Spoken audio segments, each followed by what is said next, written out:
नयगढ़ जिला खंडपड़ा ब्लॉक तथा खंडपड़ा विज्ञापित अंचल परिषदर विश्वविख्यात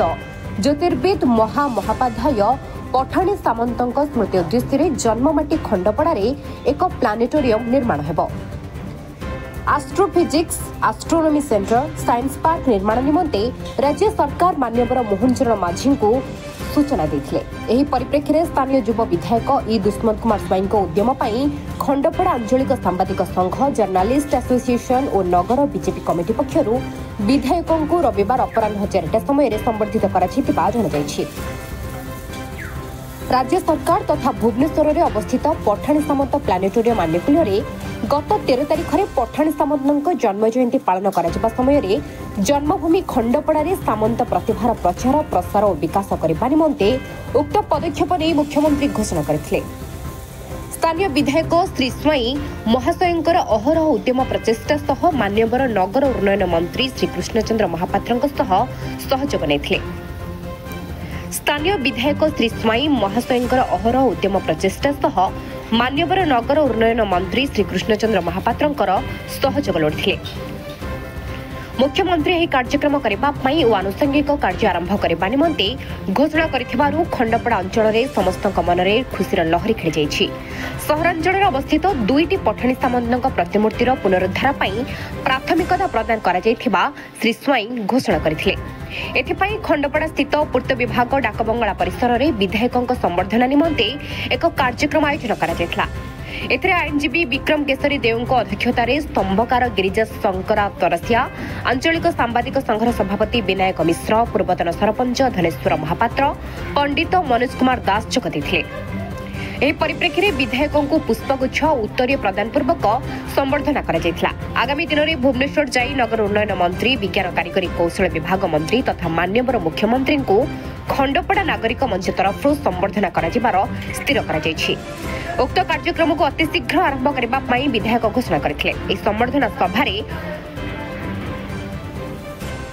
संबर्धना सभार उद्योक्ता तथा जर्नालिस्ट एसोसिएशन सभापति श्रीजुक्त चित्तरंजन मिश्र धन्यवाद अर्पण करथिबा बेले समस्त गणमाध्यम प्रतिनिधि और नगर कमिटीर समस्त सदस्यगण एही कार्यक्रम में जोग दैथिबा जଣା पड़छि। परिशेष रे खंडपड़ा अंचलर शिक्षार विकास तथा छात्र छात्री मानकर उज्जवल भविष्यत पई खंडपड़ारे एक केंद्रीय विद्यालय स्थापन करबा निमंते विधायक सत प्रचेष्टा करिवे बोली निजर अभिभाषण में मत रखिछन्ति। खंडपड़ारू सदाशिव पात्रଙ୍କ रिपोर्ट ओडिशा न्यूज 5। घोषणा कर माननीय मुख्यमंत्री सामंत माटी रे planetarium astrophysics centre astronomy centre और साइंस पार्क जय जगन्नाथ समस्त नमस्कार शुभेच्छा। आज आम माननीय मुख्यमंत्री श्रीयुक्त मोहन चरण माझी एवं विभागीय मंत्री श्रीयुक्त कृष्णचंद्र पात्र को बहुत बहुत धन्यवाद दौचु खंडपड़ावासी तरफ खंडपड़ा निर्वाचन मंडलीवासी तरफ एवं नयागढ़ जिलावासी तरफ जे एत बड़ कम 78 वर्ष स्वाधीनता पर जोटा हो पारि नथिला आज आम सरकार आसिला परे माननीय मुख्यमंत्री निजे घोषणा करछन्ती खंडपड़ा ठारे गोटे साइंस पार्क साइंस सेंटर हबो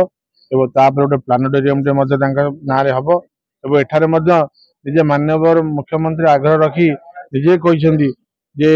पठाणी सामंत जन ज्योतिर्विज्ञानी थिले बहुत बड़ साइंटिस्ट थिले एवं तांको नारे आमे गोटे institute of mathematics institute of astrophysics और इंस्टीट्यूट ऑफ एस्ट्रोनॉमी तीनोटी इंस्टीट्यूट करने आज घोषणा करछन्ती एवं मु या कहबी जे खूब शीघ्र केमती काम आरंभ हो एवं आमर माननीय मुख्यमंत्री निजे आसी एटारे खंडपड़ा शुभ दियंती। आगे जदि 24 वर्ष शासन काल भितर जहाँ भी घोषणा करछन सब फाइल तले रही किंतु यही जो घोषणा फाइल तले रहिबो ना कार्यकारी करे माननीय मंत्री 4-5 दिन तले निजे मते कहिदिले केबे जाई आमे साइंस पार्क साइंस सेंटर शुभ दबा एवं मो आगे आमर जिलापाल महोदय को निर्देश देइछन्ती तुरंत 5 एकर जगह निर्धारण करा जाऊ एवं तुरंत केमती काम आरंभ करिया बंदोबस्त करा जाऊ। ओडिया अस्मिता कथा ओडिया अस्मितार कथा कहिकी हमर सरकार आसीची ओडिशा सरकार माननीय मुख्यमंत्री घोषणा करछन्ती खंडपड़ारे पठाणी सामंतकर प्लानेटोरियम करने एवं तार जो एस्ट्रोनॉमी सेंटर एवं तार साइंस पार्क ये सब करने से अर्थ भी बराद कर खंडपड़ावासी तरफ खंडपड़ा निर्वाचन मंडली तरफ माननीय मुख्यमंत्री को अनेक अनेक साधुवाद जनाऊँ धन्यवाद दौचु खंड ओडिया अति अस्मिता कथार रक्षा करने को अहरह उद्यम चली बहुत बहुत धन्यवाद। ये आम जी जानवा पाइचु जे गोटे बहुत बड़ आमर जो एस्ट्रोनॉमी सेंटर हेबो एवं साइंस पार्क हेबो एस्ट्रोनॉमी सेंटर ये हम जो बहुत बड़ इन्स्टिट्यूशन जो नाइजर आउ गोटे बड़ अनुष्ठान ये हम बहुत पिला भी राज्य राज्य बाहर तथा भारत बाहर आसिक रे पढ़े ये अंचल उन्नति हेबो एवं पठाणी सामंतर प्रतिभा भी विकसित हेबो।